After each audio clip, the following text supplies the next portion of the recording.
PT के लिए आपका तैयारी का क्या स्ट्रेटजी रहा? क्योंकि इसलिए आपसे जानना ज़रूरी है क्योंकि आप 66वीं में 108 प्लस लाए होंगे, 67वीं में सबसे ज़्यादा कट ऑफ किया 113 पीटी में, वो आप क्रॉस किए होंगे।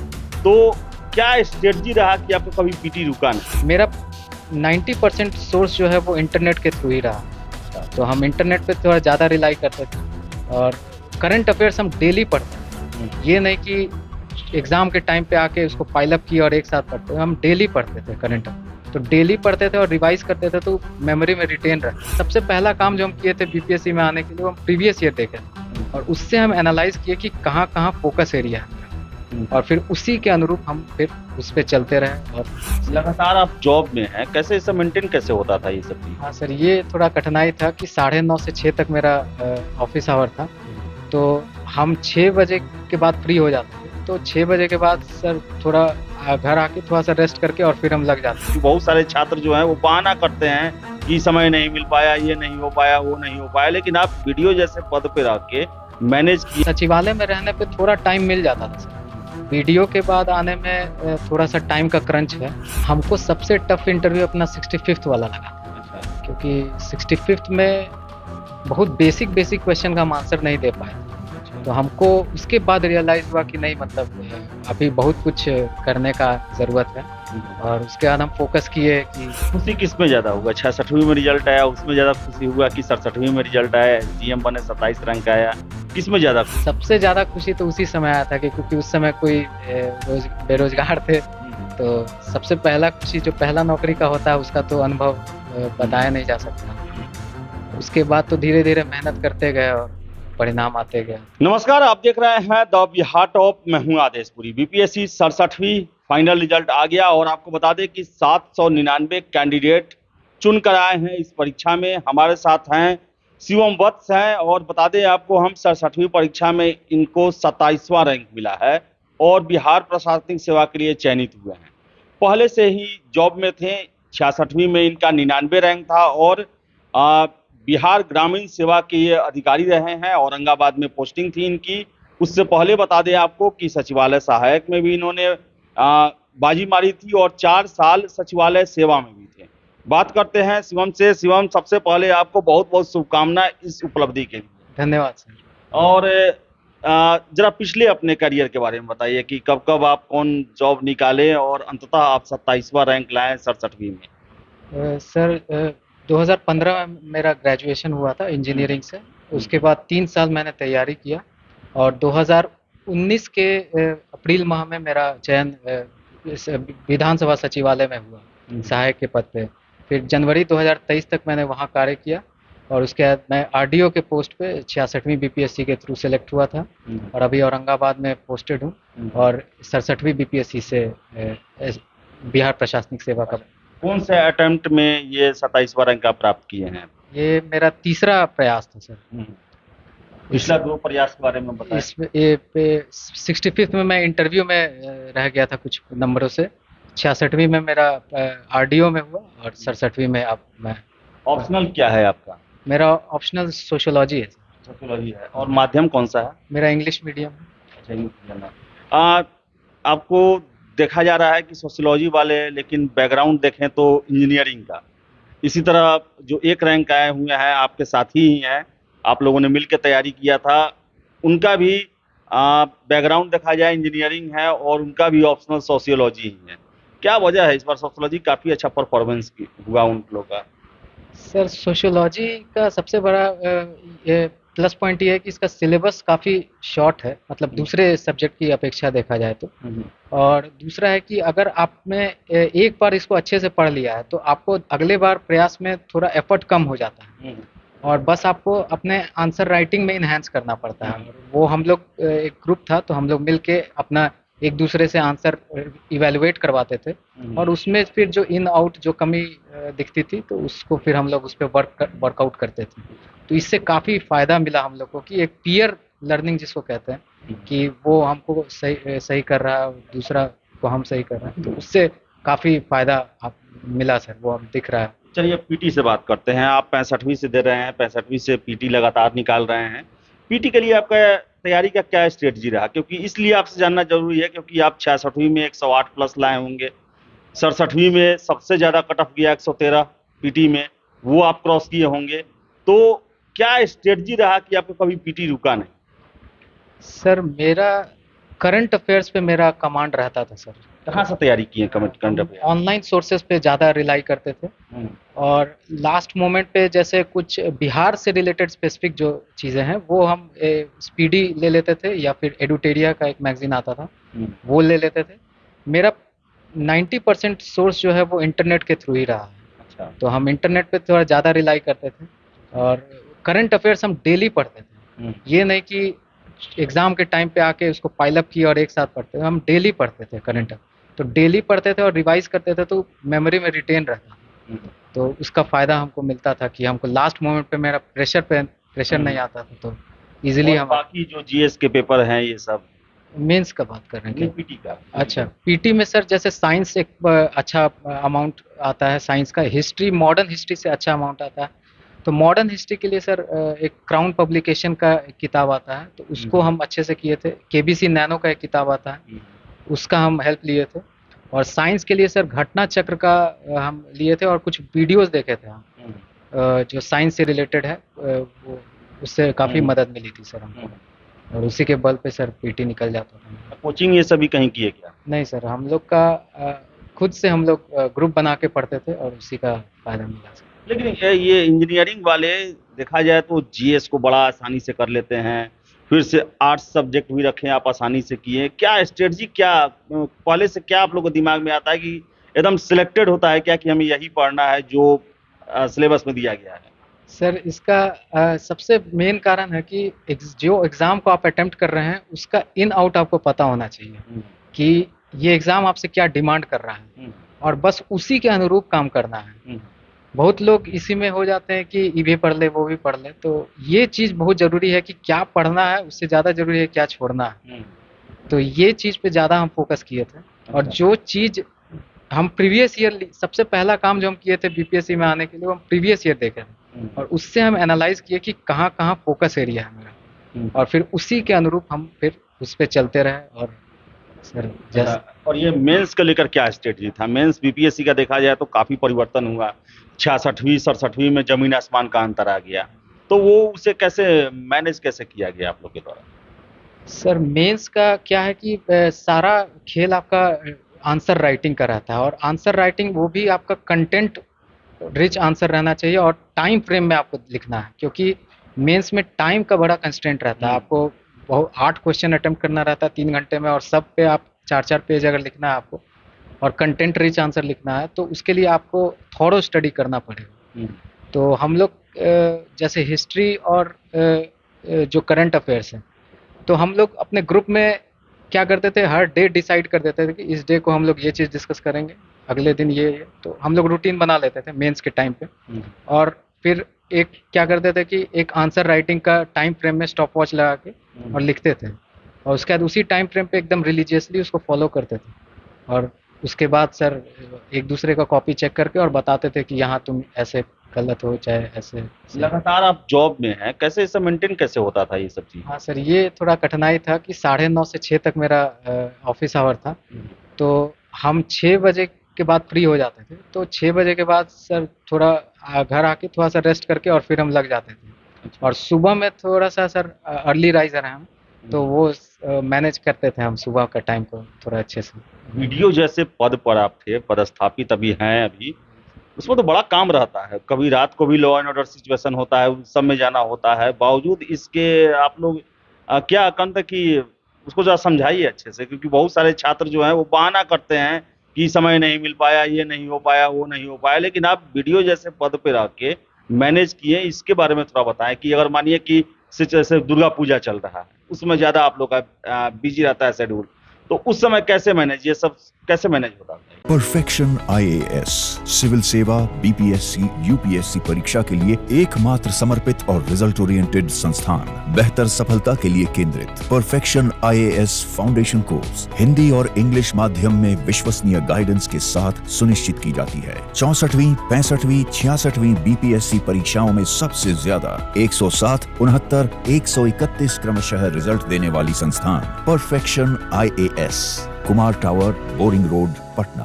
सर मेरे साथ एक एडवांटेज हुआ कि मेरा चयन जो हुआ था पिछले साल, तो मेरा ट्रेनिंग स्टार्ट हुआ था जनवरी से, और ये मेंस जो है वो दिसंबर माने जनवरी फर्स्ट वीक में ख़त्म हो गया था। अच्छा। तो सचिवालय में रहने पे थोड़ा टाइम मिल जाता था सर।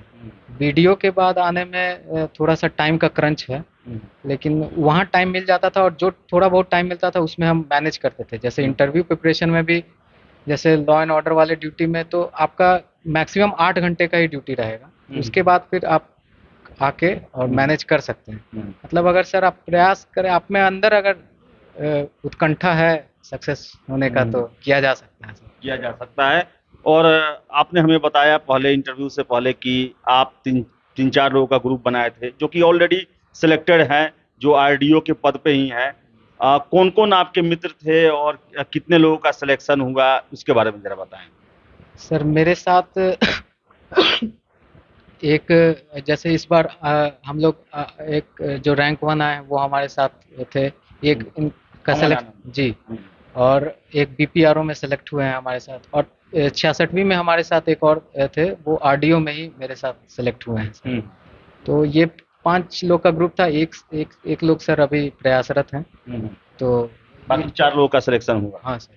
अब क्या लगा कि ग्रुप स्टडी में फायदा बहुत हुआ आप लोगों को? पर्सनली हम तो अपने अनुभव से ये कह सकते हैं कि हमको काफ़ी बेनिफिट मिला है ग्रुप स्टडी का, क्योंकि वहाँ जो हम लोग डिस्कशन करते थे ना, तो सर वहाँ कोई ये नहीं, मतलब आराम से जिसको जो बोलना है उसका समय है बोलेगा, और फिर हम लोग नोट्स बनाते थे कंबाइंड, और फिर उसी पे हम लोग फिर डिस्कस करते रहते थे और उसमें इनहेंस करते थे। और ऑनलाइन जुड़ते थे आप? नहीं सर, हम लोग जैसे यहाँ एक पाटलिपुत्रा में ही हम लोग रहते थे। अच्छा। आ जाते थे, एक उसका फ्लैट था, तो हम लोग सब लोग वहीं पहुँच जाते थे। अच्छा। और वहाँ पे हम लोग साथ में 4 घंटा 5 घंटा। ट्रेनिंग से पहले जो समय था उस समय? ट्रेनिंग से पहले समय। अच्छा। तो मेंस में सर थोड़ा सा टाइम देना पड़ता है। इंटरव्यू में तो सर ऑनलाइन हम लोग रोज डिस्कस करते थे 3-4 घंटे। अच्छा। हाँ। अच्छा, ये मेंस का अगर मानिए कि बीपीएससी की तैयारी करने वाले जो छात्र हैं, क्योंकि आपका रैंक अच्छा है, बहुत लोग आपके इंटरव्यू को देखेंगे, तो क्या स्ट्रेटजी होना चाहिए? बुक लिस्ट आप बताएं कि मानिए कि जीएस के लिए क्या होना चाहिए, सोशियोलॉजी पढ़ना चाहते हैं, जीएस में भी जो अलग अलग सब्जेक्ट है उनके लिए एक बुक लिस्ट जो होता है वो आप क्या सजेस्ट करते हैं? सर जैसे जीएस 1 में 3 सब्जेक्ट होता है। एक पहला हिस्ट्री है, दूसरा करंट अफेयर्स है, और तीसरा होता है स्टैट्स। तो स्टैट्स में तो सर एक एलके झा की किताब आती है, तो स्टैट्स में तो हम यही कहेंगे कि प्रीवियस ईयर बस आप अच्छे से प्रैक्टिस कीजिए, उससे हो जाता है। रह गया करंट अफेयर्स इंटरनेशनल इश्यूज़ का, उसके लिए सर कोई भी एक यूपीएससी वाली कोचिंग इंस्टीट्यूट का आप फ्री में करंट अफेयर्स आता है, मंथली पीडीएफ आता है, तो उससे आप देख के तैयारी कर सकते हैं। तीसरा सब्जेक्ट आपका हिस्ट्री हो गया। तो हिस्ट्री के लिए सर मैंने वो मेरा इंग्लिश मीडियम था, तो जैसे हिंदी मीडियम वाले एक बड़ा फेमस किताब है, हमको अभी नाम नहीं याद है, इम्तियाज़ अहमद, तो वो उन लोग के लिए बहुत अच्छा है। तो हम सर उसका एक्सपीरियंस नहीं है तो हमको तो हम नहीं बताया। हम क्राउन पब्लिकेशन पढ़े और केबीसी नैनो से पढ़े थे सर।